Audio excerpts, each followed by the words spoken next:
இப்படி திரும்பினா பால் கடல்ல அவன் பாலும் வெண்ணையும் திருடணுமா என்ன? அப்ப என்ன அர்த்தம்? அவன் பால் திருடினா அப்படின்னு பால் அல்ல, பால் போன்ற தூய உள்ளங்களை திருடினான்னு பொருள். இன்னொன்னு ரொம்ப எளிமையா ஒரு கடவுள் இருக்கணுங்கிறதுக்காகவே இந்த விளையாட்டெல்லாம் பண்ணியிருக்கிறான். அந்த கிரேட்னஸ் அதை வீக்னஸா நினைச்சிட்டு பேச. இந்த கண்ணன் பாலும் வெண்ணையும் திருடினதை எத்தனையோ ஆழ்வார்கள்லாம் அனுபவிச்சார்கள். எவ்வளவு அழகா அனுபவிச்சிருக்காரு தெரியுமா? முழுதும் வெண்ணை அலைந்து தொட்டு உண்ணும் முகிழ் இளம் சிறுத்தா மறைக்கையும் அழுகையும் மஞ்சி நோக்கும் மண்ணோக்கும் அணிகொள் செஞ்சிருவாய் நெளிப்பதுவும் எழில் கொள் தாம்பு கொண்டு அடிக்க எழுகும் நிலையும் வெண்தயிர் தோய்ந்த செவ்வாயும் அழுகையும் மஞ்சி நோக்கும் மண்ணோக்கும் தொழுகையும் கண்ட யசோதை தொல்ல இன்பத்து இறுதி கண்டாளே. குலசேகர ஆழ்வாருடைய வாக்கு. இந்த கிருஷ்ண வெண்ணையும் பாலும் திருடினா அப்படின்னு யசோதை கைத்தால் அடிக்க போனாலாம். அப்ப கிருஷ்ணன் எப்படிதான் இருக்கிறான்? அந்த கலர்ஃபுல் டிராயிங் போடுறாரு பாருங்க. முழுதும் வெண்ணை அலைந்து தொட்டு உண்ணும் முகிழ் இளம் சிறுத்தா மறைக்கையும். எப்பவுமே குழந்தைங்க சாப்பிட்றதை விட அலையிறது தான் ஜாஸ்தி அலை. நீங்க வீட்டில் பாருங்க குழந்தைங்கள, அது சாப்பிட்றது ரொம்ப குறைச்சலா இருக்கும், ஆனா அலைஞ்சு அசிங்கம் பண்ணும். இப்போ நம்ம வீட்டுக்கு யாரோ விருந்தாளி வந்துட்டான். அம்மா என்ன பண்ணா, இந்த குழந்தைங்க இருந்தா விருந்தாளி சாப்பிடக்கூடாது. விருந்தாளி யாரு? அவங்க அண்ணன் பையனோ அக்கா பையனோ யாரோ வந்திருக்கான்.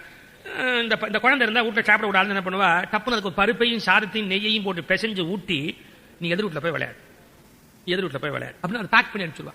ஒரு 12 மணி வரைக்கும் வராது, அப்புறமா வா அப்படி. அது வெளியில போயிட்டு யோசிக்கும், ஏன் நம்ம அம்மா 12 மணி வரைக்கும் வரக்கூடாதுன்னு சொன்னா அப்படின்னு. உடனே ஒரு சிஐடி வேலை பார்க்கணும்னு 11க்குலாம் வந்துடும்.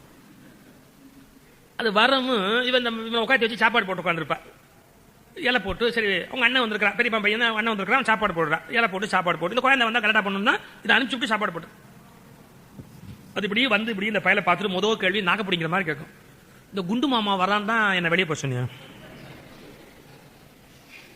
அம்மா அப்படி இப்படி. அன்னைக்கு நீ தானே சொன்ன அந்த குண்டு மாமா வருவான்னு சொன்ன. இந்த மாமா தான் இந்த குண்டு மாமா. ஏய் அப்படின்னு. அப்புறம் இந்த மாமா இவ்வளவு திங்கிறா, ஏய் இப்படிலாம் பேசக்கூடாதுன்னு சொல்லிருக்கல உனக்கு. அப்ப எனக்கு மட்டும் நீ போடவே இல்லை, எனக்கு ஒரு இலை போடும், நானும் சாப்பிடு. ஏய் நீ இப்ப சாப்பிட மாட்டேன், இப்பதான் சாதம் எல்லாம் சாப்பிட்டு நீ இப்ப இருக்க, உன்னால சாப்பிட முடியாது, போடு அப்படிங்க. ரொம்ப சீண்டுனீங்கன்னா மான மரியாதைலாம் போயிடும். உடனே அம்மா உள்ள போய் இலை இருக்காது. நம்ம ஜனங்களுக்கு எப்படின்னா, வீட்டுக்கு ஒரு விருந்தாளி வந்து அவனை எண்ணி ஒரு இலை வாங்கிட்டு வருவாங்க. வீட்டு ஒரு குட்டி பிசாச்சு இருக்குல்ல, அதுக்கு ஒரு இலை சேர்த்து வாங்கணுமா இல்லையா? எப்ப எது வாங்கினாலும் வீட்டில் இருக்கிற குழந்தைய கவுண்ட் பண்ணி தனியா மதிச்சு வாங்கணும். இது தெரியாது நம்ம ஜனங்களுக்கு. வெளியிலேருந்து வந்தவனுக்கு மட்டும் இலை வாங்கிட்டு வரும். இது கேட்கும், இங்கே எனக்கு இலை போடு அப்படி. அந்த இலையில கட் பண்ணி ஒரு துண்டு மிச்சமா இருக்கும், அதை கொண்டாந்து இத்தனோண்டு இலையை போடுவா. அந்த மாமா கொண்டு பெரிய இலை, எனக்கு மட்டும் இத்தனோண்டு இல்லை. அந்த மாமா வீட்டில் சாப்பிட சொன்னா அதில் சாப்பிடு.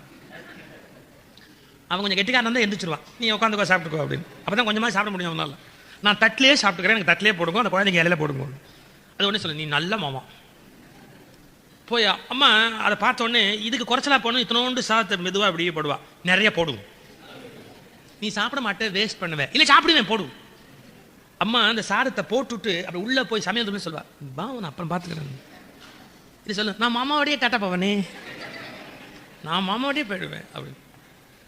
அப்புறம் சாதம் போட்டு சுட சுட சுட சுட சாதம் போட்டு அங்கேருந்து பருப்பை கொண்டாந்து நெய்யை விட்ட உடனே அம்மா சொல்லுவா, உனக்கு பிசைய முடியாது, நான் பிசைஞ்சு வைக்கிறேன், நீ சாப்பிடுறியா? வேண்டாம், நான் பிசைஞ்சுக்குவேன். இந்த வாழைப்பு மாதிரி தினோண்டு அந்த கை எதுக்கு, 5 விரல் வாழைப்பு மாதிரி, அந்த வாழைப்பு விரல் அப்படி வச்சு அப்படிங்க சாதம் சுடுதான், கை வைக்க முடியல. அப்புறம் கடைசியா அப்படி அவனை பார்த்துட்டு அவன் எப்படி பிசைறான்னு பார்க்கும். அவன் அது முழு நேர தொழிலா செஞ்சு பழக்கப்பட்டான். அவன் எப்படி சாப்பிடுவான், அவனை மாதிரி யாராவது சாப்பிட முடியுமா?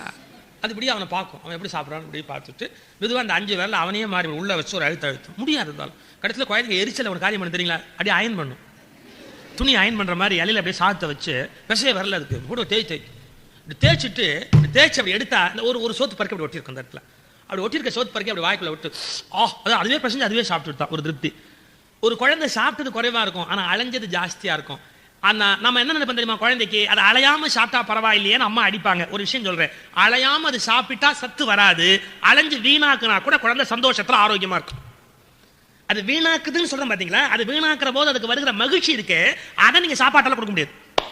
நீங்க முந்திரி பருப்பும் பிஸ்டா பருப்பும் கொடுத்தா குழந்தை ஆரோக்கியமா இருக்காது, அது சுதந்திரமா இருந்தா ஆரோக்கியமா இருக்கும். இதெல்லாம் ஒரு ஆச்சரியமான விஷயம். இந்த கிருஷ்ணனை வர்ணிக்கிறார் பாருங்க ஆழ்வார். அது மாதிரி அவன் என்ன பண்ண, வெண்ணையை திங்கலையா, இந்த குழந்தை அயன் பண்ணிச்சு சொன்ன பாருங்க, பாட்டு அப்படியே வரும். முழுதும் வெண்ணை அலைந்து அப்புறம் தொட்டு உண்ணும், தொட்டு இப்படி வாயில வச்சானா, தொட்டு உண்ணும் கை எப்படி இருக்கு, முகிழ் இளம் சிறுத்தா மறைக்கையும், தாமரை மாதிரி கை. முழுதும் வெண்ணை அலைந்து தொட்டு உண்ணும் முகிழ் இளம் சிறுத்தா மறைக்கையும். அப்புறம் எழில் கொள் தாம்பு கொண்டு அடிக்க எழுகும் நிலையும். அம்மா அடிக்கிறா, வெண்ணையா திருடுற அப்படியே கை தூக்கிட்டு அடிக்க வந்துட்டா. எழுகும் நிலையும் பயப்படுறா. அப்புறம் அழுகையும் வஞ்சி நோக்கும் அந்நோக்கும் அணிகொள் செஞ்சிருவாய் நெளிப்பதும். இந்த வாய் எப்படி நெளிக்கிறானா அந்த பய. வெண்தயிர் தோய்ந்த செவ்வாயும் அழுகையும் வஞ்சி நோக்கும் அந்நோக்கும் அணிகொள் செஞ்சிருவாய் நெளிப்பதும். இப்படி அம்மா அடிக்க வந்தோடனே, அம்மா கிட்டக்க வந்தோடனே அந்த குழந்தை என்ன பண்ணா, கையெடுத்து கும்பிட்டு அம்மா அடிக்காதமா மும்மா அடிக்காதமா மும்மா அடிக்காதமான்னு அப்படியே பயப்படுற மாதிரி இப்படி நடிப்பு வச்சா பாருங்க. யசோதைக்கு சிரிப்பு வந்துட்டு. நம்ம அடிக்க போற போது குழந்தைங்க அழுதுன்னு வச்சுங்க, சில குழந்தைங்க அடிக்கிறதுக்கு முன்னாடி அடிச்ச மாதிரி ஓர் அழுதுட்டு அடிக்கலையா அப்படிங்க. அதாவது அடிச்சுட்டே நினைச்சு அழுதுட்டே நின்று அடிக்கலையா மெதுவாக கேட்கும். சில பேர் ஊசி போடுறதுக்கு முன்னாடி மூஞ்சி ஆன்னு வச்சிருப்பேன். டாக்டர் சொன்ன ஊசியை எடுக்கலப்பா, ஏன்பா அதுக்குள்ள மூஞ்சி இத்தனை கோணல் காட்டுற அப்படின்னு. சில டாக்டர் குத்துறதுக்கு அப்புறம் வலி இருக்காது, அவ்வளவு சாமர்த்தியமா குத்துவேன். அப்ப சொல்லுவான், டாக்டர் குத்துங்க, எப்போ குத்தியாச்சு, திரும்ப இந்த பக்கம் குத்தியாச்சா அப்படின்பா. அது மாதிரி எதிர்பாராம அந்த சம்பவத்தை நடத்தி விடுறது. இந்த அம்மா அடிக்க வரான அந்த குழந்தை பயந்துகிட்டு கையெடுத்து கும்பிட்டுறான். எப்படி அம்மா அடிக்காதம்மா தொழுகையும் கண்ட யசோ. ஆழ்வார் வாக்கு அனுபவிச்சு சொன்னா, ஆஹா இது வரைக்கும் அண்ட சராசரங்கள்லாம் அவனை தான் கும்பிட்டுருக்க அந்த நாராயணனே. அந்த நாராயணன் முதல்ல ஒருத்தைய கையெடுத்து கும்பிட்டான் யசோத். அவ பண்ணின பாக்கியம் யாருடா பண்ணுவா? பாட்டை முடிச்சார் ஆழ்வார். தொல்லை இன்பத்து இறுதி கண்டாள். தொல்லை இன்பம்னா மோட்ச சாம்ராஜ்யம் அர்த்தம். அவ மோட்சத்துக்கு போயிட்டான். நீங்க இதான் Hinduism. What is the greatness in Hinduism அப்படின்னு கேட்டான். கடவுள் பயப்படுற விஷயம் அல்ல, பயமுறுத்துற விஷயம் அல்ல, என்ஜாய் பண்ற விஷயம், சந்தோஷப்படுகிற விஷயம். போதுமா? குழந்தை வெண்ணை திருடி விளையாடினா, நம்ம வீட்டு குழந்தை விளையாடினா நீங்க எப்படி பார்த்து ரசிப்பீர்களோ அப்படி கடவுளை ரசிக்கலாம். அப்படி என்ஜாய் பண்ணணுமே ஒழிய கடவுளை அவரை பார்த்து பயந்து ஓடக்கூடாது. அந்த கிருஷ்ணனுடைய லீலைகளை ஆழ்வார்கள் அப்படி பாடியிருக்கிறார்கள், அப்படி அனுபவித்திருக்கிறார்கள். அந்த கருணாமூர்த்தியினுடைய லீலைகளை கொச்சையா பேசுறான் யாரு? சிசுபால். அநாகரிகமா பேசு, அசிங்கமா பேசு. இவன் பேச பேச பீஷ்மனுக்கு கோவம் வந்துடுத்து. மூடனே, உனக்கு நாராயணுடைய மேன்மை தெரியுமா? அவர் மதுசூதனர், வராகமூர்த்தி, நரசிம்மமூர்த்தி, பாமனர், தத்தாத்ரேயர், பரசுராமர், ராமர், இப்படி எல்லாமா விளங்கின மேன்மையானவர்டா. அவரை பழிச்சு பேசாதே மகா பாவி அப்படின்னு பீஷ்மர் பேசினார். என்ன பீஷ்மருக்கு நாராயணுடைய மேன்மை தெரியும், ஏண்டா அப்படி பேசுறே பாவி அப்படி. சிசுபால் இன்னும் ஆரம்பிச்சான், கண்ணோ பின்னாடி திட்டுறான். கிருஷ்ணா அப்போ 78, 79, 80, 81, 82, 83 என்னன்னா அந்த சிசுபாலன் பிறக்கிற போதே விசித்திரமா பிறந்தான். அதாவது எப்படி விசித்திரமா பிறந்தானா, 4 கை 3 கண்ணு இது மாதிரிலாம் விசித்திரமா பிறந்தான். அவங்க அம்மா பிள்ளைய பார்த்து ஆச்சரியப்பட்டா, ஐயோ இப்படி இருக்கே இந்த பிள்ளை, ஐயோ இந்த குழந்தை இப்படி இருக்கே அப்படின்னு. அப்ப அந்த குழந்தை எல்லாம் வரிசையா தூக்குற மாதிரி கிருஷ்ணன் வந்து இந்த குழந்தைய தூக்கின உடனே அவனுக்கு எல்லாம் அந்த எக்ஸ்ட்ரா கை எக்ஸ்ட்ரா கண்ணெல்லாம் மறைஞ்சு நார்மல் ஆயிட்டான். அப்ப அசரீரி கேட்டது, எவன் தொட்ட போது இவனுக்கு கையும் தலையும் மறைந்ததோ அவனால் அவனுக்கு மரணம். உறவுக்காரி அவ சொன்னா, சிசுபாலனுடைய அம்மா உடனே சொன்னா, ஐயோ கிருஷ்ணா நீ என் பிள்ளைய கொல்ல போறியாடா, நான் என்னடா பண்ணுவேன், என் பிள்ளைய கொல்லாதரா, நான் என்ன பண்ண முடியும், விதின்னு அப்படி இருக்கும் என்றா மாத்த முடியுமா? வேணா ஒண்ணு பண்ண என்னன்னா, அவன் ஒரு 100 தப்பு பண்ற வரைக்கும் மன்னிச்சுடு, 100 தப்பு முடிச்சுட்டா அப்புறமா கொண்டுடுன்னு. இப்படி யோசிச்சு பார்த்தா, சரி உனக்கு ஒரு வரம் வேணா, 100 தப்பு பண்ற வரைக்கும் அந்த பையனை கொல்ல மாட்டேன் அப்படி. அதெல்லாம் எண்ணிக்கிட்டே நான் 78, 79, 80, 81, 82, 83, 100 வரைக்கும் என்னன்னு இல்லை அவனுக்கு. இவன் என்ன அந்த பையன் வேணும்னு இன்னும் வீம்பா தப்பு நான் என்ன எண்ணிக்கிட்டு இருக்கிறேன், நான் பண்ற அயோகத்தை என்னைக்கோ இன்னும் பண்றேன் பார் 100 அப்படின்னு ஆன உடனே கிருஷ்ணன் கையில இருந்து சக்கராயுதம் வரப்பது நேரா போய் சிசுபாலன் தலையை ஒரு வெட்டு வெட்டி திரும்பி வந்துட்டு சிசுபாலன் மாண்டா. என்ன ஒரு குறிப்பு அப்படின்னு கேட்டா, அவன் இவ்வளவு நாள் செய்த பிழைகளையும் பகவான் மன்னித்து மன்னித்து மன்னித்து அவனுக்கு திருந்தணுங்கிற எண்ணம் வரல, சந்தர்ப்பம் வந்து திருத்திக்கணும் அப்படிங்கிற எண்ணம் வரல. சிசுபாலன் மாண்டு கீழே விழுந்தார்.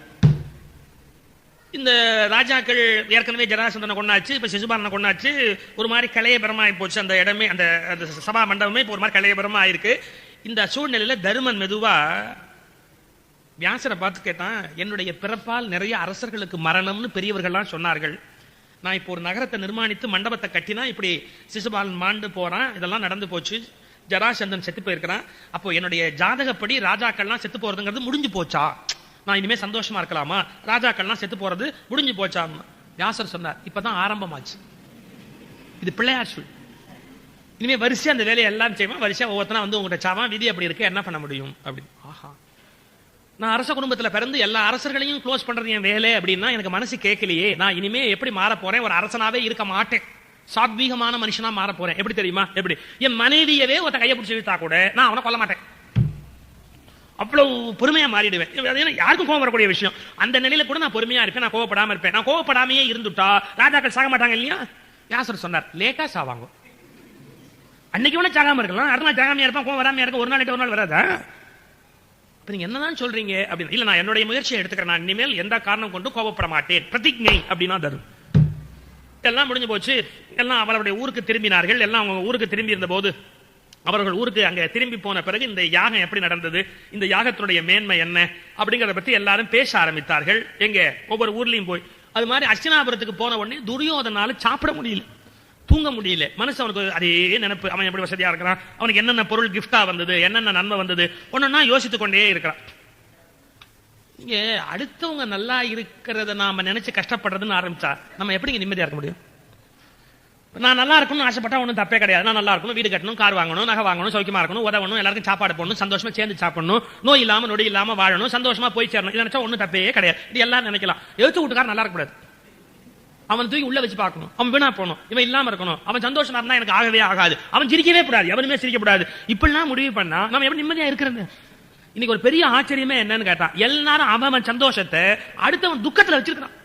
அவன் துக்கப்பட நான் சந்தோஷமா இருப்பேன், அவன் நல்லா இருந்தா நான் வருத்தமா இருப்பேன். இது எப்படி முடியும்? நான் வீடு வாங்கணும்னு நான் நினைக்கிறேன், அதே மாதிரி இன்னொருத்த வீடு வாங்கப்படுது. நானும் வீடு வாங்கி அவனும் வீடு வாங்கிட்டா அப்புறம் எனக்கு என்ன மரியாதை இருக்கு அப்படின்னா? ஏன் மரியாதை என்ன? ரெண்டு பேரும் வீடு வாங்க கூடாது? நான் வாங்குற போது அவனும் வாங்கிட்டானா அப்புறம் எனக்கு என்ன மரியாதை இருக்கு? நான் மட்டுமே வாங்கணும், அவன் வாங்காம இருக்கணும். இல்ல முடிஞ்ச பட்சம்னா என்னன்னா, நான் வாங்காம இருந்தாலும் பரவாயில்லை, அவன் வீட்டை வித்துடணும். நெகட்டிவ். இதெல்லாம் என்னன்னா துரியோதன மென்டாலிட்டின்னு பேர். See, he is always unhappy. சில பேர் நீங்க பாத்தீங்களா, எப்பவும் சந்தோஷம் இல்லாம இருப்பாங்க, எப்பவும் சந்தோஷம் இல்லாம. கல்யாண வீட்டுல வந்தா கூட மூணு உட்காந்துருப்பாங்க.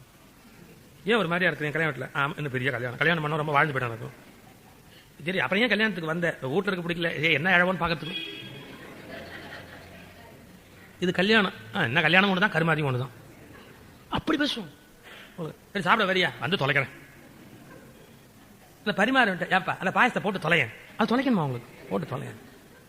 எல்லாத்திலையும் வெறுப்பு, எல்லாத்திலையும் எரிச்சல், எல்லாத்திலையும் ஒரு துக்கம். இவர்கள் எப்பவுமே மகிழ்ச்சியா இருக்க மாட்டாங்க. இன்னொன்னு சொல்ல மாதிரி 4-5 பேர் நான் இதுல எழுதிருக்கேன், விகடனில் எழுதும்போது எழுதிருந்தேன். 4-5 பேர் சேர்ந்து வீட்டில் பிளான் பண்ணுவோம், ஒரு ஃபேமிலிக்குள்ளேயே எல்லாரும் ஜாலியா வெளியே போலாமா, போலாம், எங்க போலாம், எங்க வேணாலும் போலாம், வாங்க போலாம் அப்படின்னா ஒரே ஒரு ஆள் அந்த சந்தோஷத்தை கெடுப்பாங்க. ஏன்னா நான் வரல, ஏன் வரல, எதுக்கு வரலன்னு கேட்காதீங்க. நான் வரலன்னா வரல. ஏன் உனக்கு தான் வேலை இருக்கு? ஆமா, என் வேலை என்னன்னு எத்தனை நாளா கேட்டுருக்கலாம், இன்னைக்கு மட்டும் ரொம்ப பெருசா கேட்டு அப்படி இந்த மாதிரி நடிக்காதீங்க, கேட்டோம் நடிக்காதீங்க. நான் வரலன்னா வரல. சரி, அப்ப யாரும் போக வேண்டாம், நீங்களாம் போங்க, ஜாலியா போங்க, நீங்க போங்க.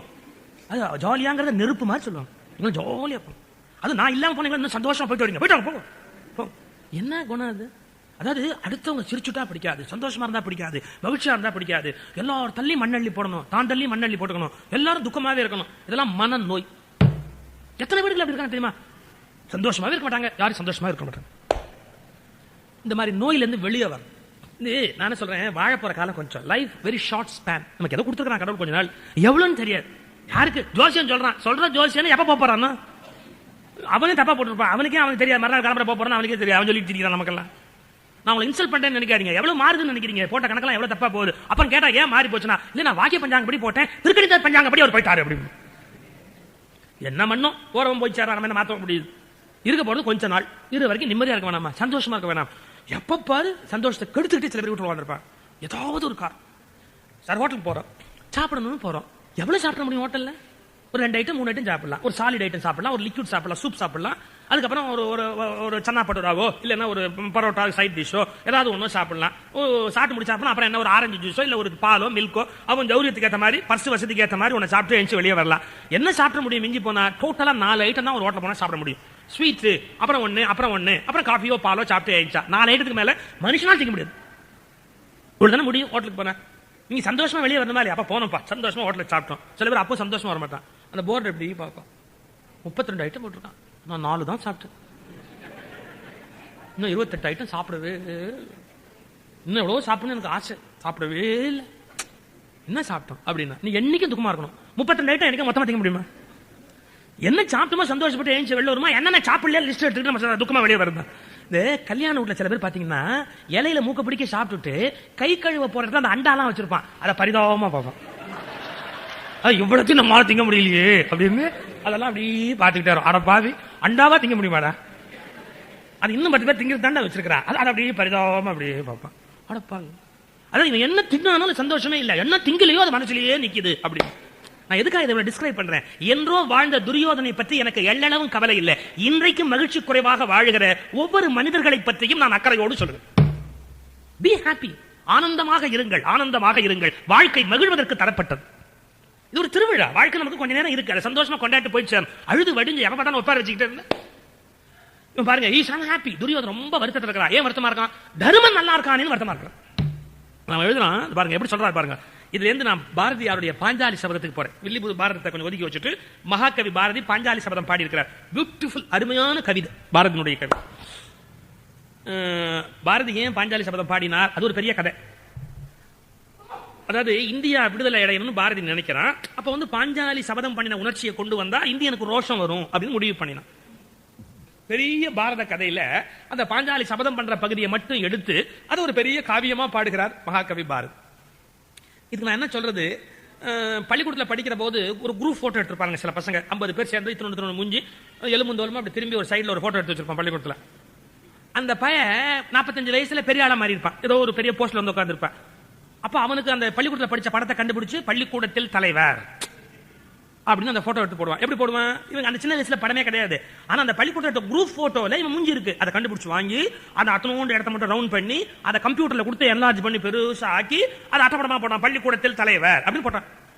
எப்படி ஒரு குரூப் போட்டோல ஒரு போட்டோவை ஸ்பிளிட் பண்ணி எடுத்து என்லார்ஜ் பண்றானோ அது மாதிரி மகாபாரதம் குரூப் போட்டோல பாஞ்சாலி சபத பகுதி என்பதை எடுத்து மகாகவி பாரதி என்லார்ஜ் பண்ணி காட்டினார். ஏன், பாரத மக்களுக்கு ரோஷம் வரட்டுமே. இந்த பாஞ்சாலி சபதம் பாரதிக்கு வாங்கி கொடுத்த புகழ வேற எந்த பாட்டு வாங்கி தரல. பாரதி எல்லாம் எழுதியிருக்கிறார், குயில் பாட்டுன்னு ஒன்னு எழுதியிருக்கிறார், கண்ணன் பாட்டுன்னு ஒன்னு பாடி இருக்கிறார், பாஞ்சாலி சபதம் பாடி இருக்கிறார், நிறைய கவிதை எழுதியிருக்கிறார், கட்டுரை எழுதியிருக்கிறார், வசன கவிதை எழுதியிருக்கிறார். ஆனா பாஞ்சாலி சபதம் இந்தியாவில் பரவன அளவுக்கு மற்ற இலக்கியங்கள் பரவல. பாரதியாருடைய ரொம்ப சிறந்த கவிதை குயில் பாட்டுன்னு ஒன்னு இருக்கு, ஆனா அது பல பேருக்கு தெரியவே தெரியாது. ஏன்னா அது இயல் தமிழ், இயல் தமிழ். அப்புறம் கண்ணன் பாட்டு கொஞ்சம் தெரியும், டி கே பட்டம்மாள் பாடி எல்பி ரெக்கார்ட்லாம் வந்தது.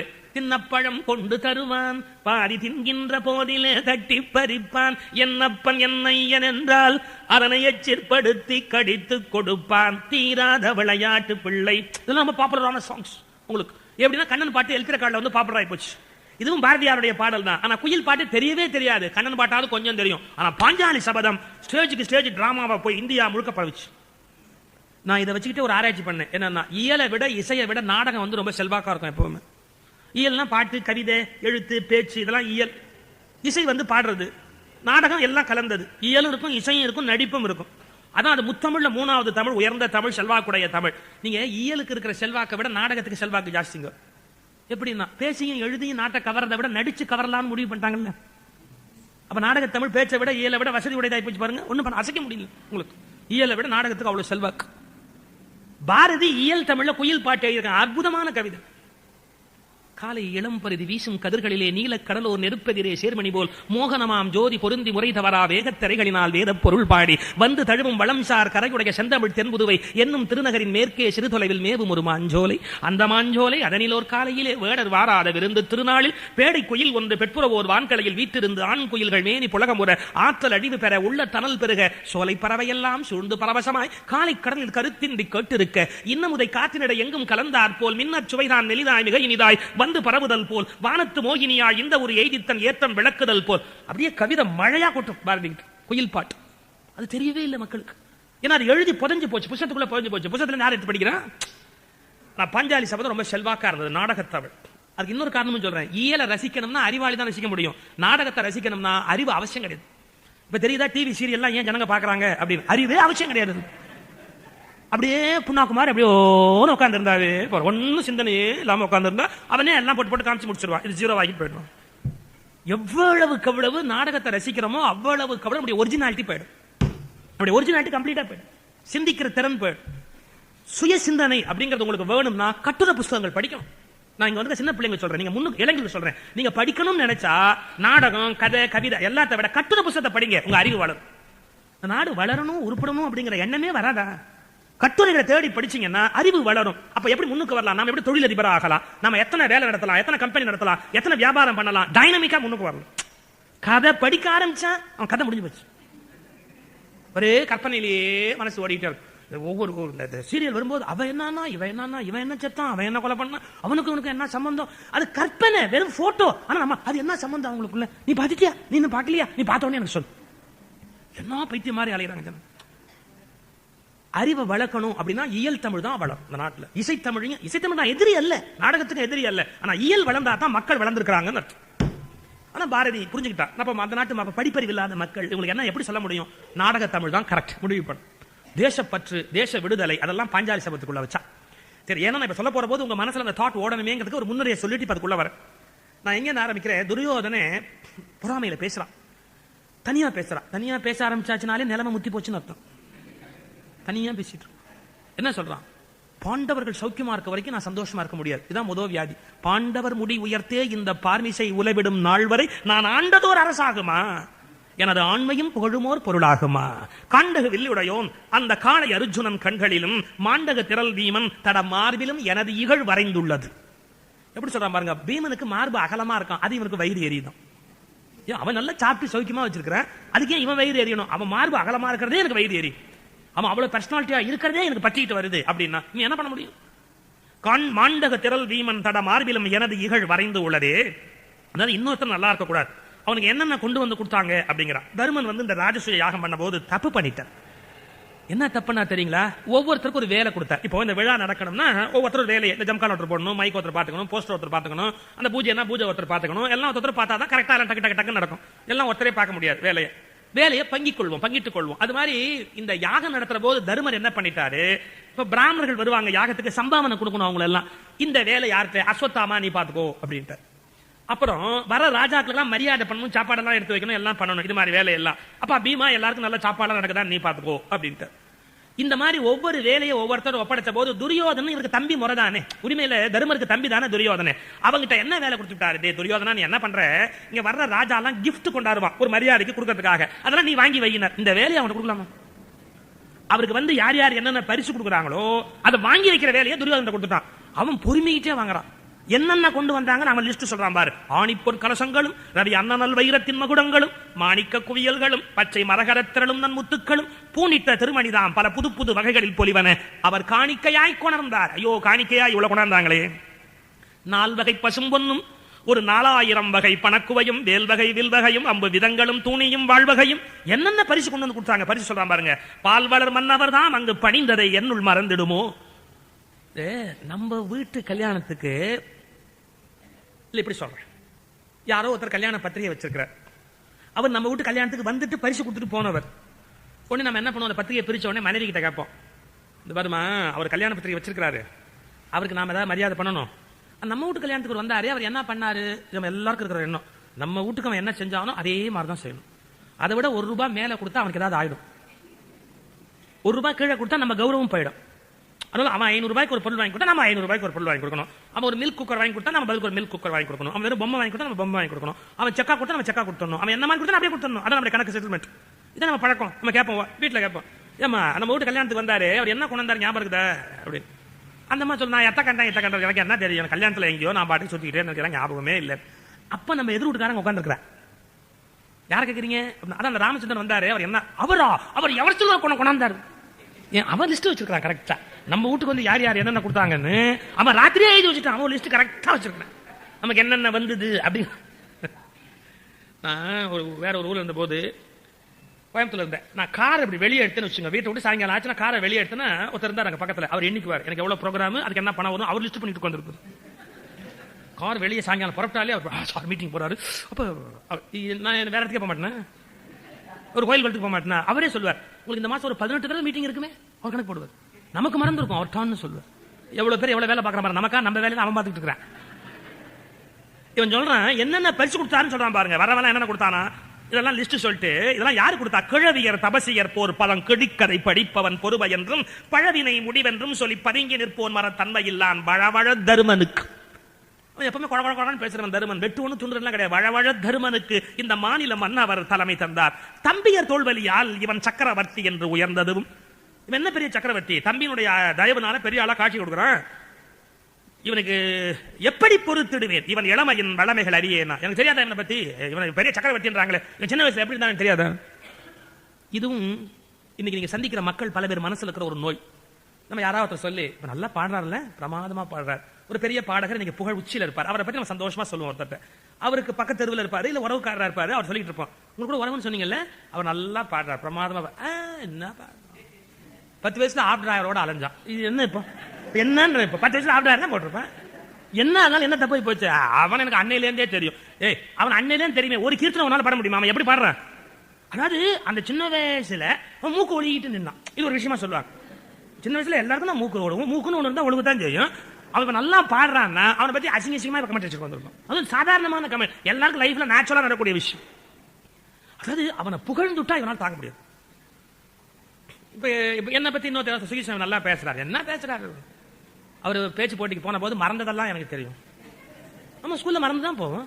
பேச ஆரம்பிச்ச போது மறந்து தோத்து அவமானப்பட்டு அழுது துடிச்சு அப்புறம் தான் ஜெயிக்க முடியும். எல்லாம் பறக்கிற போதே எல்லாம் பாண்ட் சில்வர் ஸ்பூன் பறக்க முடியும். 8 அவமானம், 9 தோல்வி, 15 கஷ்டம், அதுக்கப்புறம் தானே வெற்றியை மிதிக்க முடியும் வாழ்க்கையில. அதெல்லாம் லிஸ்ட் போட்டு கொடுத்துருப்பான். ஆமா இவன் எப்படி முன்னுக்கு வந்தான்னு தெரியாதா? இந்த குணம் நமக்கு தப்பு. நம்ம ஜெயிக்கிறதுக்கு வழி பார்க்கணுமே ஒழிய எவன் ஜெயிச்சதையும் கொச்சையா பேசிட்டு தெரியப்படுது. மற்றவன் ஜெயிச்சுட்டான் அப்படின்னா ஆமா ஆமா ஆமா இவன் எப்படி இருந்தான்னு தெரியாதா? இது நம்ம ஜனங்களுடைய மென்டாலிட்டி. எவன் ஜெயிச்சுட்டாலும் வளர்ந்துட்டாலும் மேல வந்துட்டாலும் அவன் பழைய கதையை பேசிட்டு உட்காந்துருக்காரு. சார் ஒரு பென்சில் வர, ஆமா இவன் சைக்கிள்ல போனதே நான் பார்த்திருக்கிறேன். நீ அன்னைக்கும் பார்த்துட்டு தெருவில் தான் நின்று, இன்னைக்கு பார்த்துட்டு தெருவில் தான் நிக்கிறது. அவன் சைக்கிள்ல போனா, ஸ்கூட்டர்ல போனா, கார் வாங்கினா, பென்சில போறான். நீ அன்னைக்கு தெருவில் வேடிக்கை பார்த்தா, இன்னைக்கு தெருவில் வேடிக்கை பார்க்கற. நீ எங்க, நீ எப்படி பென்ஸ் வாங்குவ? நீ நம்ம உயரணுன்ற ஆர்வம் இருக்கணுமே ஒழி அடுத்த வசந்த போது பழசா எப்படி இருந்தா நான் பேசிட்டு தெரியுது. இப்ப துரியோதனன் சொல்றான் பாருங்க, இதெல்லாம் மோசமான மனோநிலை. அதுக்காச்சும் எப்படி சொல்றான் பாருங்க, இவன் இளமையின் வளமைகள் அறியேனும். சின்ன வயசுல எப்படி இருந்தான்னு தெரியாதா?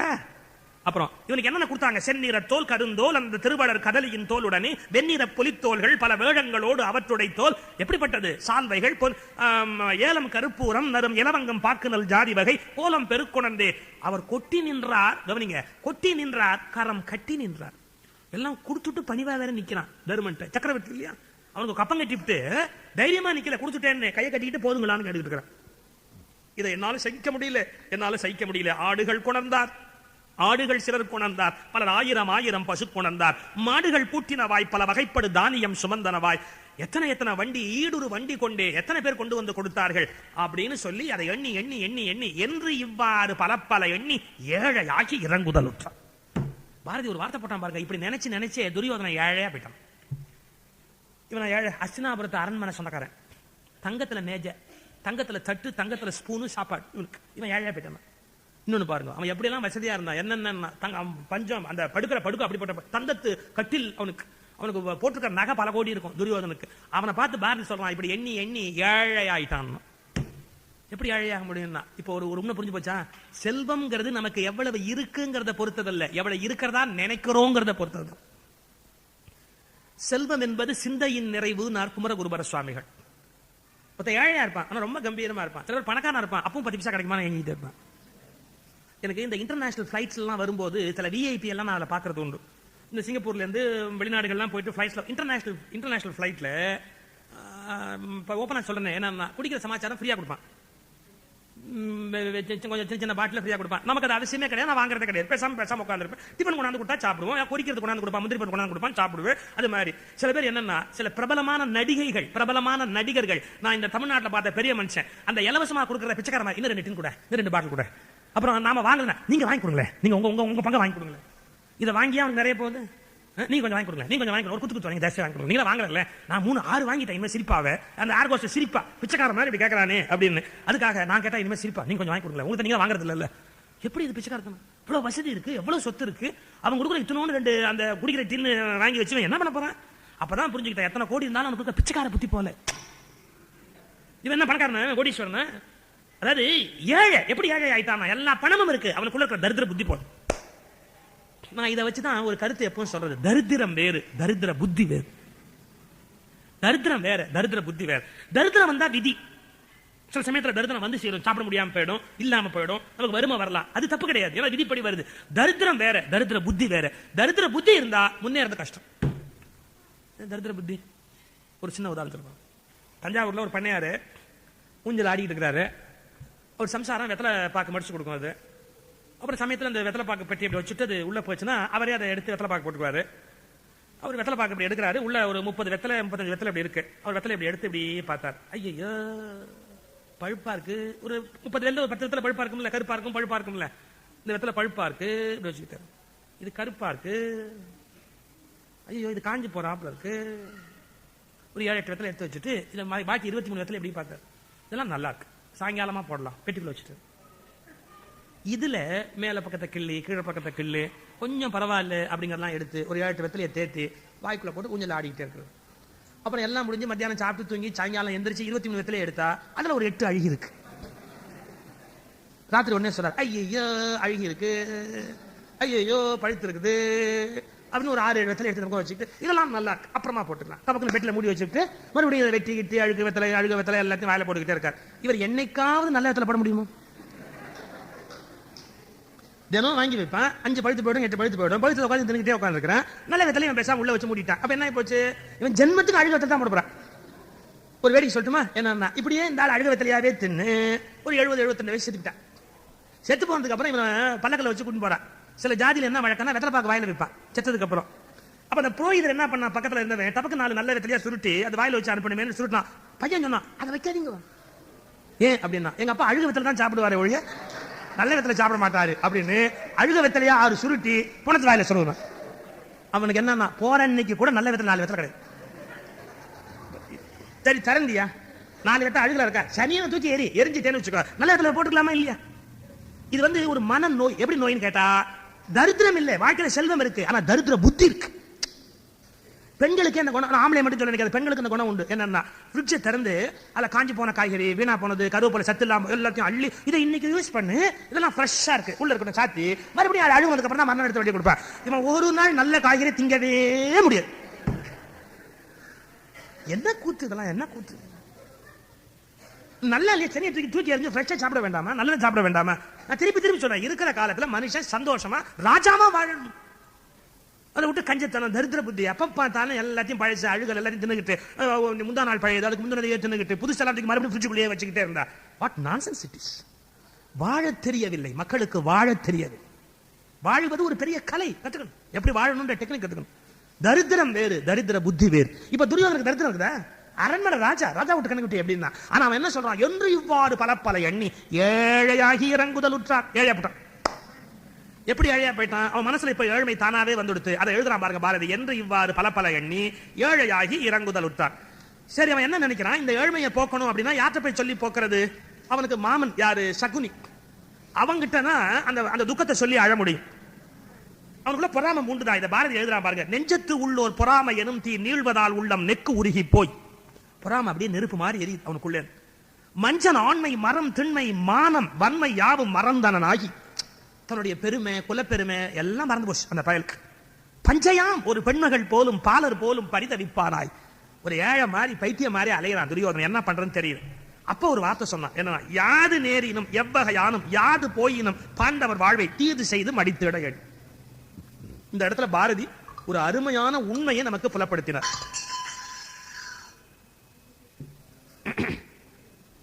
பாரதி என்ன சொல்றாரு, ஒரு முடிவு பண்ணிட்டான் துரியோதனை, யாது நேரினும் யாது போயினும். எனக்கு என்ன நஷ்டமானாலும் பரவாயில்ல, என் கையை விட்டு எவ்வளவு போனாலும் பரவாயில்ல, அவனை தெருவில் நிறுத்தணும். தீது செய்து மடித்திட எண்ணி. பாருங்க, இந்த அட்வொகேட் கிட்ட சில பேர் பேசும்போதே சொல்லுவாங்க, கேட்டீங்களா சார், நான் நல்லா இருக்கணும் இல்லையோ அவன் தெருவில் வந்து நின்று, எவ்வளவு செலவானாலும் கேஸ் நடத்துங்க, வீட்டை வித்தாவது நான் கேஸ் நடத்துறேன், அவன் தெருவில் வந்து நிக்கணும். கடைசியில் அவனும் வீட்டை வித்துருவான், இவனும் வீட்டை வித்துருவான், அட்வொகேட் வீட்டை வாங்கிடுவான். 2 கிருக்கு பையிலும் வீட்டை வித்துட்டு இருப்பான். அது 2 பேரும் பேசி, நீ எடுத்துக்க, நீ எடுத்துக்க, முடிஞ்சு போச்சு, அண்ணனும் தம்பியோ சொத்து தகரா, என்னடா 10 அடி வேணுமாடா, எடுத்துக்கடா, முடிஞ்சு போச்சு, கொடுத்தா முடிஞ்சு போச்சு. அட்வொகேட்டுக்கு அவ்வளவு பேர் ஊட்ட கொடுக்கறதுக்கு 10 அடி தம்பி கொடுக்க கூடாது. என்ன சண்டை, என்ன வைத்துக்காத்து. அவன் ஒரு வார்த்தை சொல்லுவான், அவனை கொண்டு விட்டு ஜெயிலுக்கு போனாலும் போவேன். இது என்ன சரியான வார்த்தையா? அவனை கொண்டு விட்டு ஜெயிலுக்கு போனாலும் போவேன், ஆனா 1/2 இன்ச் நேரம் கொடுக்க மாட்டேன் சார், நான் அவனை கொண்டு விட்டு 14 வருஷம் ஜெயிலுக்கு போனாலும் போவேன். இந்த வார்த்தை அப்படியே துரியோதனன் சொல்றான் பாருங்க, யாது நேரினும் யாது போயினும், எனக்கு என்ன போனாலும் கவலை இல்லை, அவன் நல்லா இருக்கக்கூடாது.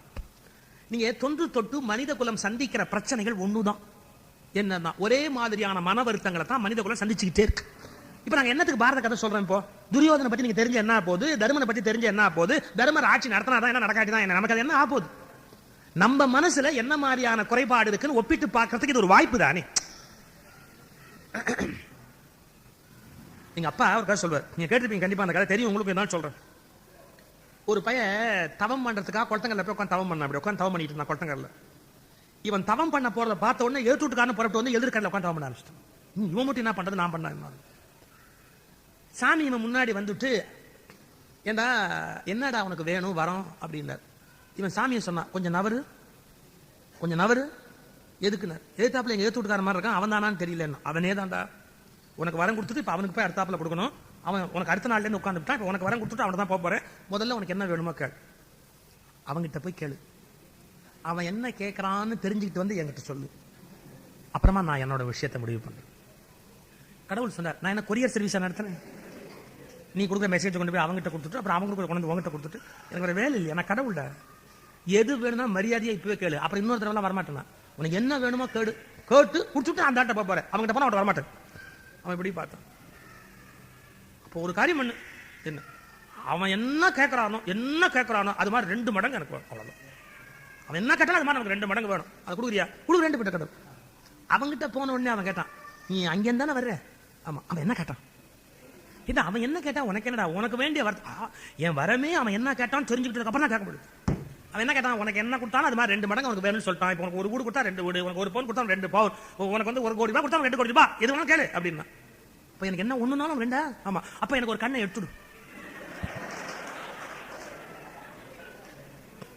இவன் தவமும் வேஸ்ட், அவன் தவமும் வேஸ்ட். இன்னைக்கு உலகம் முழுக்க இதான் நடக்குதுங்க. உலகம் முழுக்க இதான் நடக்குது. ஏன்? அவன் நல்லா இருக்கக்கூடாதுன்னு தன்னை அழிச்சுக்கிறான், தன்னை அழிச்சிட்ட உடனே அவனை அழிச்சுக்கிறான். ஏங்க, அமெரிக்கால ட்வின் டவர்ஸ்ல போய் பின் லேடன் ஆட்கள் மோதினாங்களே, அந்த 2 கட்டடத்தை இடிச்சதுனால இவங்களுக்கு என்ன வந்துருச்சு? அந்த 2 கட்டடத்தை இடிச்சதுனால இன்னைக்கு அந்த ஆப்கானிஸ்தானே மண்ணோட மண்ணா போச்சு. இல்ல அப்ப என்ன நடந்ததுன்னா, இவன் அவன் அழிச்சு, அவன் பதிலுக்கு அவன் அழிச்சு, இவன் பதிலுக்கு அழிச்சு, எல்லா ஜனங்களும் தெருவில் நின்று இவ்வளவு சாவு வேணும் அந்த உலகத்துக்குள்ள? அவன் என்னத்தை சாதிச்சாங்க? யார் யாரோ எந்தெந்த நாட்டுக்காரனும் உட்காந்துருக்கான், மொத்தமா கொண்டு போய் அதை இடிச்சு, நான் ஒருத்தன் செத்தாலும் பரவாயில்ல 5000 பேரை சாகடிச்சிட்டேன் பாருனா. இன்னைக்கு ஒரு வார்த்தை சொல்றேன், தெரிஞ்சுக்கங்க. யார் வேணாலும் யாரை வேணாலும் அழிக்கலாம், யார் வேணும்னாலும் யாரை வேணாலும் அழிக்கலாம், கஷ்டமே கிடையாது. ஆனா யாராலும் யாரையும் உருவாக்கவே முடியாது. எதுங்க பெரிய விஷயம்? அழிக்கிறவன் பெருமையா மாறுதட்டான், நான் மனசு வச்சா எல்லாத்தையும் 1 இன்ச் உருவாக்குறதுங்கிறது கஷ்டம். இது நம்ம உலக மக்கள் பல பேருக்கு தெரியலையே. ஒருத்தர் உருவாக்குறது கஷ்டம், உதவி பண்றது கஷ்டம், வளர்க்கறது கஷ்டம். ஒரு குழந்தை வயித்துல வந்தா 10 மாசம் இருந்து ஆளாகி வெளியில வந்து அப்புறம் அந்த உலகத்துல வாழ்றது எவ்வளவு கஷ்டப்படுது. அழிக்கிறது கஷ்டமா? ஒரு மாதிரி பட செத்து போச்சு, ஈஸி. ஆனா அழிக்கிறவன் உலகத்துல ஹீரோவா போயிட்டான். அழிக்கிறவன். உருவாக்குகிறவர்கள் தான் கதாநாயகர்கள், அழிக்கிறவர்கள் ஒருபோதும் பெரியவர்கள் அல்ல. நீங்க நம்பணும். நம்ம அழிக்கிறவன் எல்லாம் தோள் மேல தூக்கி வச்சு தலைவனா காட்டுறோம், கிடையவே கிடையாது. அழிக்கிறவர்கள் என்றைக்கும் பெரியவர்கள் அல்ல, ஆக்குகிறவர்கள் என்றைக்கும் பெரியவர்கள். பகவான் புத்தர் காட்டு வழியா போற போது ஒருத்தன் சொன்னா, அந்த வழியா போகாதீங்க. ஏன்டா? அங்க அங்குல் மால்னு ஒரு கொலகார பாவி இருந்தான் அந்த காட்டுல. அவன் யாரு போனாலும் கொண்டு விடுவான், அந்த வழியா போகாதீங்க அப்படின்னாங்க. அப்ப புத்தர் சொன்னார், அப்ப கண்டிப்பா அங்கதான் போவேன். காட்டு வழியா போனார். அந்த அங்குல் மால் கத்தியோட வந்தான். ஏய், நான் இருக்கிற காட்டுக்கு ஒரு பய வர மாட்டான், எப்படா வந்த கொல்ல போறேன் அப்படின்னு. புத்தர் சொன்னார், கொல்லு, ஆனா 1 நிமிஷம் டைம். என்ன? எனக்கு ஒரே ஒரு உதவி செய்வியா? என்ன கொல்றதுக்கு முன்னாடி ஒரே ஒரு உதவி செய்வியா? புத்தர் வந்து அரஸ்டிங் பர்சனாலிட்டி, யாரும் அவரை மீறவே முடியாது. அவன் சொன்னா, அவனுக்கு என்ன வேணும் அப்படின்னா, அந்த மரத்துல இருந்து ஒரு இலையை பறிச்சு கொடு. இது பெரிய விஷயமா? போனா டப்பு அந்த இலையை பறிச்சா, இந்தா அப்படின்னா, இது எனக்கு இலை வேண்டாம், மறுபடியும் அதை ஒட்ட வச்சிரு, மறுபடியும் அந்த இலையை ஒட்ட வச்சிரு. பைத்தியமா பிடிச்சிருக்கு, அந்த இலையில ஒட்ட வைக்க முடியாது. அதே தான் சொல்றேன், யார் வேணாலும் அதுல இருந்து அழிச்சுடலாம், ஆனா திரும்பி அதை பொருத்த முடியாது, திரும்பி அதுக்கு வாழ்க்கை கொடுக்க முடியாது. யார் வேணாலும் ஒரு வாழ்க்கையை எடுத்துடலாம், திரும்பி வாழ்க்கையை கொடுக்க முடியாது. உன்னால வாழ்க்கை கொடுக்க முடியல, அப்புறம் ஏன் வாழ்க்கையை எடுக்கிற? நீ என் வாழ்க்கையை எடுத்துடலாம், ஆனா எனக்கு வாழ்க்கை கொடுக்க முடியுமா? அப்பதான் அங்குல்மால் யோசிச்சான், நான் எவ்வளவு வருஷம் ஒரு மிருகமா இருந்திருக்கிறேன். அவன் சேர்ந்து புத்த மதத்துல சேர்ந்து புத்தருடைய ஃபாலோயரா மாறினான். இது வரலாறு. யார் வேணாலும் யாரை வேணாலும் அழிக்கலாம், ஆனா யாராலும் யாரையும் உருவாக்கவே முடியாது. அழிக்கிறத சந்தோஷப்படுறான் பாருங்க, அவர்களை கொண்டாடுகிற மனோபாவத்தை மக்கள் விடணும். நம்ம ஊர்ல என்னன்னா, திருட்டு பயலுக்கெல்லாம் பெரிய பெரிய பாட்டம், கடத்தல் மன்னன். அவன் என்னடா மன்னனானா? கடத்தல் மன்னன் அப்படிங்கிற எவ்வளவு கூத்து பாருங்க. என்னென்ன சமூகத்தை தப்பு பண்றானோ அவருக்கெல்லாம் ஹீரோவா டைட்டில் கொடுக்குறான். இதான் தப்பு. சரி, இவன் சொல்றான் கடைசியா துரியோதனை, என்ன போனாலும் பரவாயில்ல, யாது போயினும் யாது நேரினும் எவ்வகையானும் அந்த பாண்டவர்களுக்கு தீது செய்து மடித்திட எண்ணி செய்கை ஒன்று அறியான். அவனுக்கு என்ன பண்றதுன்னு தெரியல, அப்படியே தகச்சு போய் நிக்கிறான் துரியோதனை. அப்பதான் சரியா வந்து சேர்ந்தான் சகுனி மாமே. அவன் அந்த வீட்டோடு இருக்கான். மாமன் பழைய பழமொழி ஒன்று சொல்லுவான், கோச்சுக்காதீங்க. என்னன்னா, ஒரு குடும்பம் உருப்படாம போனோம்னா மாமனை கொண்டாந்து விட்டுட்டான். இன்னும் உருப்படாம போனோம்னா என்னன்னா, மச்சானி கொண்டாந்து விட்டு கம்ப்ளீட்டா உருப்படாம போட்டு. இதெல்லாம் ஒரு தீரி இருக்கு. நான் எடுத்து சொன்னா இங்க மனம் பல பேருக்கு காயப்படும், ஒரு வழி கிடையாது. அதெல்லாம் வந்து உட்காந்துட்டான் தாய் மாமன். யாரு? சகுனி வந்து உட்காந்துருக்கான், காந்தாரியினுடைய சகோதரன். அவன் ஆரம்பிச்சான் முதல்ல. அவனை பார்த்து புலம்புனா, எப்படி? உலகு தொடங்கிய நாள் முதலாக நம் சாதியில் புகழ் ஓங்கி நின்றார் இத்தருமனை போல் எவர் மாமனே. கேள்வி கேட்டுட்டே வராம பாருங்க. எதனை உலகில் மறப்பினும் யானினி மாமனே, இவர் யாகத்தை என்று மறந்துடல் என்பது ஏது காண். மாமனே, இது மாதிரி ஒரு காட்சியை உலகத்தை எங்கேயாவது பாப்பிட முடியுமா? கண்ணனுக்கு முதல் உபசாரங்கள் காட்டினார் சென்று கண்ணில்லாரா தந்தைக்கு இச்செயல் நாட்டுவாய். கண்ணபெருமானுக்கு போய் முதல் மரியாதை கொடுக்கிறானே, நான் இங்க உட்கார்ந்து இருக்கமே, எங்க அப்பாட்ட போய் சொல்லு, புத்தி கேட்டுக்காம பாருங்க அப்பா, அவங்ககிட்ட போய் சொல்லு. தந்தைக்கு இந்த வார்த்தையை சொல்லு. உன் பிள்ளை எவ்வளவு ஏழையா போயிட்டான் பார், கையில காய்ச்சலாம உட்கார்ந்திருக்காம, எவ்வளவு பெரிய பணக்காரன் ஆயிட்டான் பார், யார் தருமன், அந்த வார்த்தையை போய் சொல்லு. நான் இங்க இன்னொரு சின்ன விஷயம் ஐ வாண்ட் டு டிஸ்கஸ், உங்களுக்கு ஒரு ஒரு கான்செப்டை புரிய வைக்கிறதுக்காக சொல்லணும். ஒரு மனுஷனுடைய வாழ்க்கை லட்சியம் என்ன அப்படின்னு பெரியவங்க ஆராய்ஞ்சு 4 முடிவு சொல்லிட்டாங்க. அறம், பொருள், இன்பம், வீடு. இதுக்கு மேல கிடையாதுங்க. தர்ம, அர்த்த, காம, மோட்ச அப்படின்னா அறம், பொருள், இன்பம், வீடு. திருக்குறள் எப்படி இருக்கு? அறத்துப்பால், பொருட்பால், காமத்துப்பால். வீடுங்கிற மோட்சத்தை திருவள்ளுவர் எழுதல. ஏன்டா எழுதலன்னா, இது 3 கரெக்டா இருந்தா அவன் வீடுங்கிற மோட்சத்தை அடைஞ்சிடுவான். அதை சொல்ல வேண்டிய அவசியமே கிடையாது.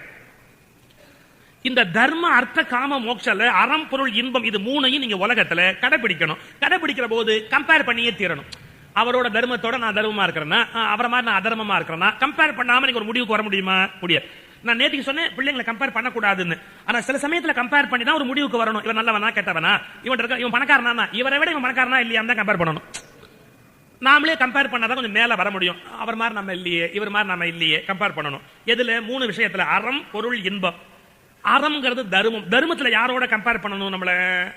நம்ம கம்பேர் பண்ணிக்கிறோம்னா பகவான் ராமகிருஷ்ணர் காஞ்சிபுரத்தில் 100 ஆண்டு ஒரு சங்கராச்சாரியார் வாழ்ந்தாரு, அவரு, ரமண மகரிஷி, சேஷாத்ரி சுவாமிகள், அது மாதிரி பெரிய பெரிய மகான்களோட கம்பேர் பண்ணிட்டு அவங்களாம் எவ்வளவு ஞானியா இருந்தாங்க, எவ்வளவு ஒழுக்கமா இருந்தாங்க, எவ்வளவு மேன்மையா இருந்தாங்க. நான் அப்படி இல்லையே, இப்படி வீணா போறனே, குடிக்கிறனே, இப்படி வீணா போறனே, சீட்டாடுறனே, பணத்தை அழிக்கிறனே, நான் ஒழுக்கம் இல்லாம இருக்கிறனேன்னு உணரணும் இல்லீங்களா? யாரோட கம்பேர் பண்ணணும்?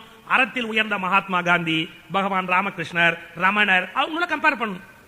கோச்சுக்காதீங்க, நம்பால் யாராவது தர்மத்துல உயர்ந்தவங்களோட கம்பேர் பண்றாங்களா? ஏன்டா இப்படி குடிக்கிற அப்படின்னு நம்ம கேட்டோம்னு வச்சுங்க. ஏன்டா இப்படி குடிக்கிறேன்னா, பல பேர் குடிச்சா ஊடு தெரியாம உருளுவான். நான் டான்னு கரெக்டா வீட்டுக்கு வரணும் இல்லையா? அவனோட கம்பேர் பண்ணா நான் 1000 மடங்கு பெட்டர். யாரோட கம்பேர் பண்றான் பாத்தீங்களா? குடிச்சுட்டு உருள்றவனை விட இவன் கரெக்டா வீட்டுக்கு வரானா, அவனாலும் இவன் பெரிய ஆளும். இந்த கம்பேர் பண்ண வேற ஆளே ஆப் இல்லையா? அப்போ அறப்பொருள், அற விஷயங்களில் யாரோடு ஒப்பிட வேண்டும்? நம்மை விட மேம்பட்டவரோடு ஒப்பிட வேண்டும் இல்லீங்களா? இப்ப அடுத்த விஷயம் சொல்றேன். அறத்தில் உன்னை விட மேலானவரோடு ஒப்பிட வேணும்னா, பொருளாதார விஷயத்துல, பணத்துல யாரோட ஒப்பிடணும்? இப்ப ஆக்சுவல் நம்ம யாரோட ஒப்பிடணும்னா, நம்மளை விட கீழானவனோட ஒப்பிடணும். என்னன்னா, அவனுக்கு குடியிருக்க ஊடே இல்லை, நம்ம ஊடு ஒழுகுனா என்ன, எனக்கு ஊடாது ஒன்று இருக்கப்பா, அவனுக்கு ஊடே இல்லை, எத்தனை பேர் பிளாட்ஃபார்ம் இருக்கிறான். எங்க சட்டை கொஞ்சம் ஷைனிங்கா இல்லையா? இப்ப ஷைனிங்கா இருந்தா இல்லாம என்ன, சட்டையே இல்லாம குழுல எவ்வளவு பேர் கஷ்டப்படுறான், நமக்கு சட்டைனாவது ஒண்ணு இருக்குது இல்ல? அப்படி தாழ்ந்தவனோட ஒப்பிட்டுக்கணும். நம்மால் யாரோட ஒப்பிடுறான்? டாடா பிர்லாவோட தான். அவர் பிளைட்லயே போறாரு, அப்புறம் நான் மட்டும் ஏன் நடந்து போனோம்? பொருள் விஷயத்துல தன்னை விட வசந்தவனோட ஒப்பிட்டுக்கிட்டு வயிறு எரிதான் பாருங்க. அற விஷயத்துல உயர்ந்தவனோட ஒப்பிடணும், அங்க கீழான ஆளை பிடிச்சிக்கிட்டு அவனை விட நான் மேலேங்கிறான். பொருள் விஷயத்துல மேலான ஆளை பிடிச்சிக்கிட்டு அவனோட கம்பேர் பண்ண நான் ஏழை அப்படிங்கிறான். இப்போ என்ன பண்ணணும்னு சொல்லிடுறேன். அற விஷயத்தில் நம்மை விட மேலானவரோடு ஒப்பிட வேண்டும், பொருள் விஷயத்தில் நம்மை விட கீழானவரோடு ஒப்பிட வேண்டும். 3வது நான் மேடையில் சொல்ல முடியாது, காமம். அதுல யாரோட கம்பேர் பண்ணலாம்னா சமமானவரோடு ஒப்பிட வேண்டும். என்ன சமமானவரோடு? புரிஞ்சுக்கிறவங்க புரிஞ்சுங்க. ஒரு 30 வயசுக்காரன் இன்னொரு 30 வயசுக்காரனோட கம்பேர் பண்ணிக்கணும். 60 வயசுக்காரன் இன்னொரு 60 வயசோட கம்பேர் பண்ணிக்கணும். ஒரு 60 வயசு 70 வயசு 30 வயசு பையனோட கம்பேர் பண்ணிட்டு அவன் ஜாலியா இருக்கிறான், அது மாதிரி நான் ஏன் இருக்கக்கூடாதுன்னா நீ நாசமா போடுவேன். ஒரு வயசுக்கு தகுந்த விவேகம் வேண்டாம்? 30 வயசு போய் அப்படித்தான் இருப்பான், நான் அவன மாதிரி ஏன் இருக்கக்கூடாது அப்படின்னா கதை முடிஞ்சு போயிடும். அப்போ எந்தெந்த விஷயத்துல யாரோட ஒப்பிடணும்? இது ஒரு பெரிய பிலாசபி. அற விஷயத்தில் நம்மை விட மேலானவரோடு ஒப்பிட வேண்டும், பொருள் விஷயத்தில் நம்மை விட கீழானவரோடு ஒப்பிட வேண்டும், இன்ப விஷயத்தில் சமமானவரோடு ஒப்பிட வேண்டும். அப்படி ஒப்பிட்டால் வாழ்க்கை சரியாக இருக்கும். துரியோதனன் பொருள் விஷயத்தில் தன்னை விட மேம்பட்டவனோடு ஒப்பிட்டு துன்பப்பட்டுக் கொண்டிருக்கிறார். இந்த அளவில் இன்றைய சிந்தனையை நிறைவு செய்கிறோம். நாளை சந்திப்போம். என்னுடைய ஒலிநாடாக்கள் இனிமே கோயிலிலேயே, காலையில் நீங்க எப்ப வந்தாலும் கோயிலேயே இந்த ஒலிநாடாக்கள் விற்பனைக்கு கிடைக்கும். இந்த கேசட்ஸ் நான் இளைஞர்களுக்காக தான் ரொம்ப பேசியிருக்கிறேன். அவர்கள் மனதில் தன்னம்பிக்கை, சுய முன்னேற்றம், நாட்டை சீரமைத்தல், தன்னை சீரமைத்தல், தான் முன்னுக்கு வருதல், இது மாதிரியான கருத்துக்களாக தான் பேசியிருக்கிறேன். அதை கேட்டு உங்கள் வாழ்வை செப்பனிட்டு நாட்டை வளப்படுத்த வேண்டும் என்று வேண்டி இன்றைய உரையை இந்த அளவில் நிறைவு செய்கிறேன். ஹரே ராம ராம ராம ஹரே ஹரே, ஹரே கிருஷ்ண கிருஷ்ண கிருஷ்ண ஹரே ஹரே, ஹரே ராம ராம ராம ஹரே ஹரே, ஹரே கிருஷ்ண கிருஷ்ண கிருஷ்ண ஹரே ஹரே, ஹரே ராம ராம ராம ஹரே ஹரே, ஹரே கிருஷ்ண கிருஷ்ண கிருஷ்ண ஹரே ஹரே.